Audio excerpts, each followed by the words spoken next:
Mr. Sonnen, question for you from Denver, Colorado. So we've heard about Gilbert Burns' interview about Kamaru Usman coming to Denver to train with Trevor Whitman. Justin Gaethje is a training partner, which is a fantastic prep for the style of Gilbert Burns. Why haven't I heard anything about the fact that Justin gets to train with Usman in preparation for Khabib? I cannot imagine a better archetype and sparring partner to prepare for the Eagle. If you have any thoughts, thank you very much. Interesting that you should ask. I happen to have some training footage between Gaethje and Usman that was done as recently as 48 hours ago. Let's take a look.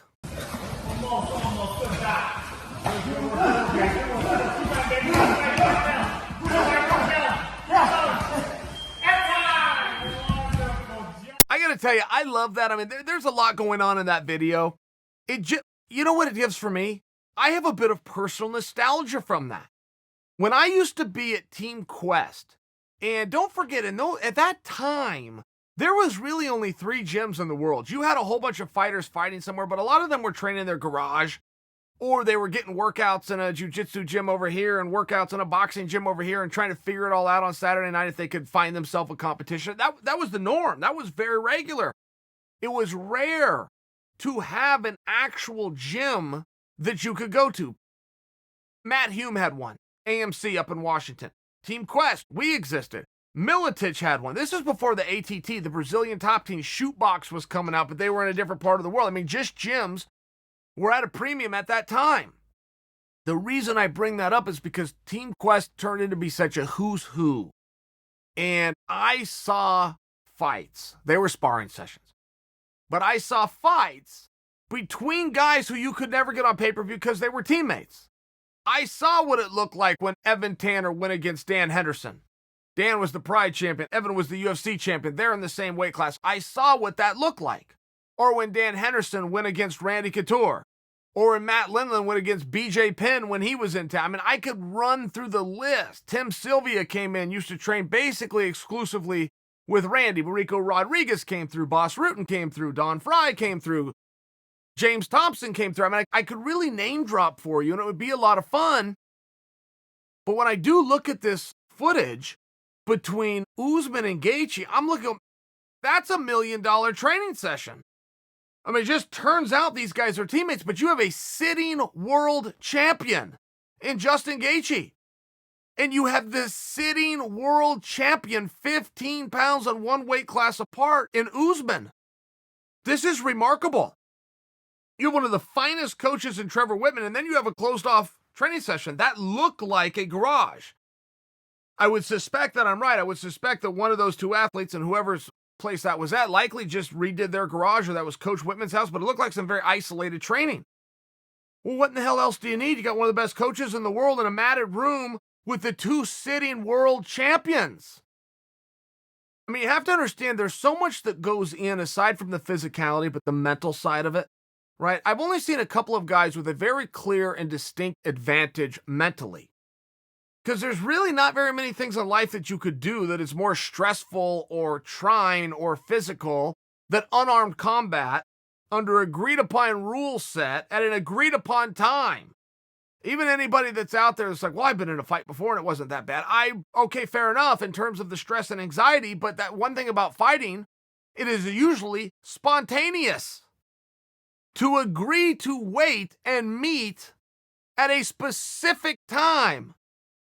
Did you ever have to go behind the school, meet up on the track at 3 o'clock right after the final bell? It's going to be the longest day of your life looking at the clock, just hoping somebody gets word to the principal so he shows up and the fight doesn't happen. I mean, it's one of those things, right? An agreed upon time is one of those things.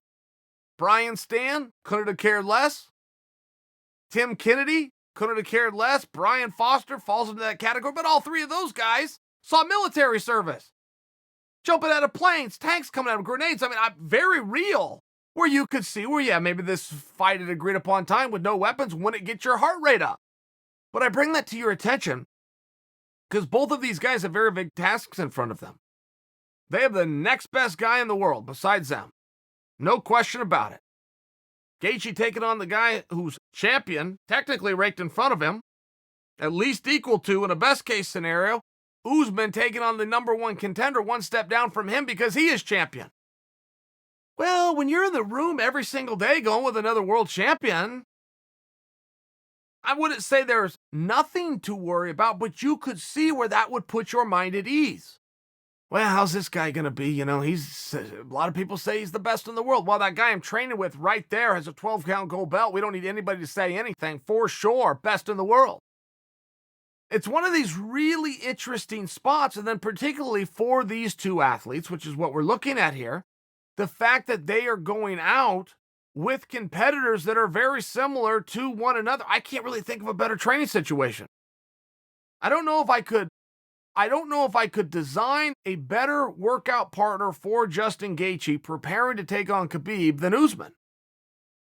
And I don't know if I could think of a better partner for Usman to train with as he is preparing for a high-level grappler with heavy hands named Gilbert Burns than Justin Gaethje.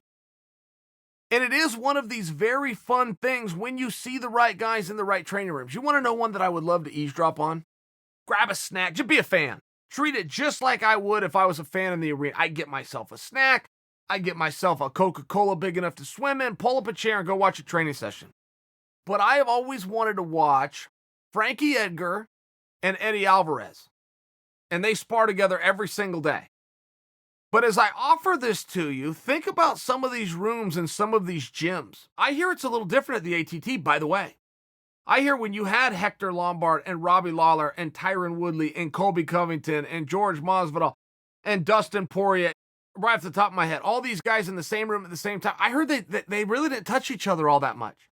They either looked around and go, okay, we're the same weight class. You go over here. Let's not do this just in case we have to do it sometime. Or they did private training sessions, and it wasn't one of these big factory gyms where everybody was there. I bring that to an example because that would be juxtaposed against the example I had just given you, which is I would really like to be in the room someday when Alvarez and Frankie are going at it.